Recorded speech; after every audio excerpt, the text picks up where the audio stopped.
Мы никогда не отказывались от контактов с Nous кем бы n'avons то ни jamais было. refusé de rester en Président contact avec qui que ce soit.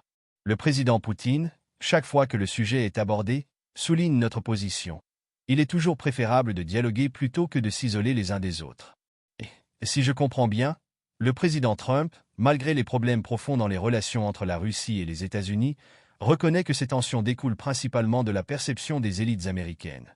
Elles estiment qu'il est nécessaire de réprimer toute concurrence sur la scène mondiale, de façon à ce que personne ne puisse remettre en question la domination américaine dans le contexte actuel.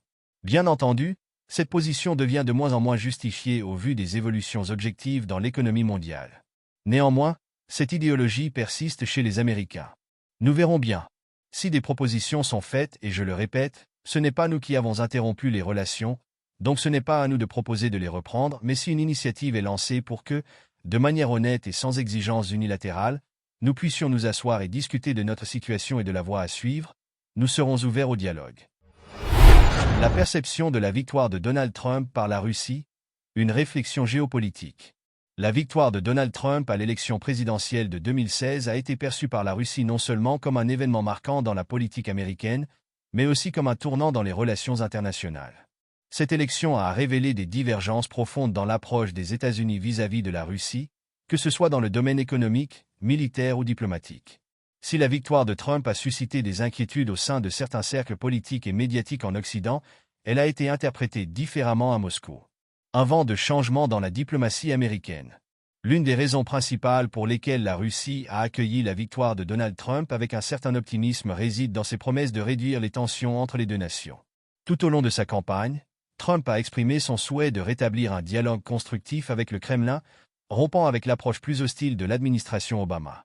La Russie, qui avait été confrontée à des sanctions économiques sévères après l'annexion de la Crimée en 2014 et l'ingérence présumée dans les élections américaines, a vu dans cette perspective un moyen de lever ou d'assouplir ces sanctions. Cette volonté de coopération a été perçue par le Kremlin comme une opportunité de rétablir un équilibre stratégique, particulièrement dans les domaines de la sécurité et du contrôle des armements. Les déclarations de Trump sur le besoin de négocier un nouveau traité nucléaire avec la Russie ont été accueillies favorablement à Moscou, où la prolongation du traité New START, qui limite le nombre d'ogives nucléaires américaines et russes, était au cœur des préoccupations diplomatiques. Un positionnement plus pragmatique.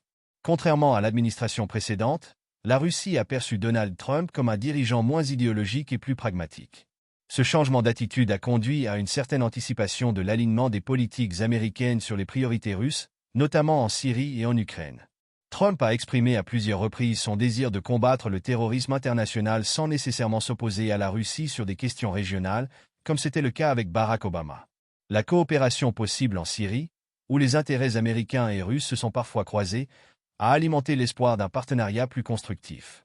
Cependant, cette perception de Trump comme un allié potentiel a été nuancée par les réalités politiques internes aux États-Unis, où de puissants adversaires de la Russie, y compris au sein de son propre parti, ont mis en place des obstacles législatifs pour limiter ses marges de manœuvre. La Russie a donc dû ajuster ses attentes, en restant attentive aux dynamiques internes américaines, tout en cherchant à capitaliser sur les opportunités de rapprochement que la victoire de Trump semblait offrir. Une position ambiguë sur l'Ukraine et la Crimée. Si la Russie a salué l'approche de Trump en matière de diplomatie, certains aspects de sa politique étrangère ont suscité des interrogations. Par exemple, bien que Trump ait évoqué l'idée de négocier avec la Russie sur la question de l'Ukraine, la position officielle des États-Unis sous sa présidence est restée ferme sur la question de la Crimée et des sanctions qui l'accompagnent. La Russie, qui considère la Crimée comme une partie intégrante de son territoire depuis son annexion en 2014, a interprété les déclarations ambiguës de Trump comme un signe d'incertitude quant à l'évolution de la politique américaine sur ce dossier. Cette ambiguïté a contribué à maintenir une certaine prudence dans les relations bilatérales, la Russie étant consciente que toute flexibilité de la part des États-Unis devait passer par un processus politique complexe, notamment au Congrès.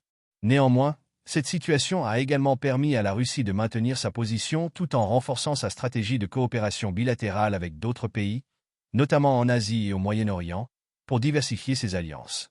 En somme, la perception de la victoire de Trump par la Russie a été marquée par un mélange d'optimisme et de prudence.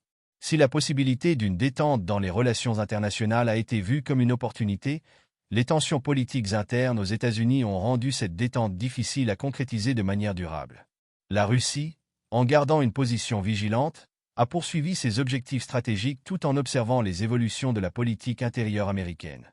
Alors que la présidence Trump s'est conclue par un retournement inattendu des événements mondiaux, l'impact de sa victoire sur les relations américano-russes demeure un sujet complexe, dont les ramifications se poursuivent encore sur la scène géopolitique actuelle. Et vous? Que pensez-vous de l'approche de Donald Trump vis-à-vis de la Russie? Croyez-vous que ses relations avec le Kremlin aient pu changer la dynamique internationale? Partagez vos réflexions en commentaire. Merci et à très bientôt.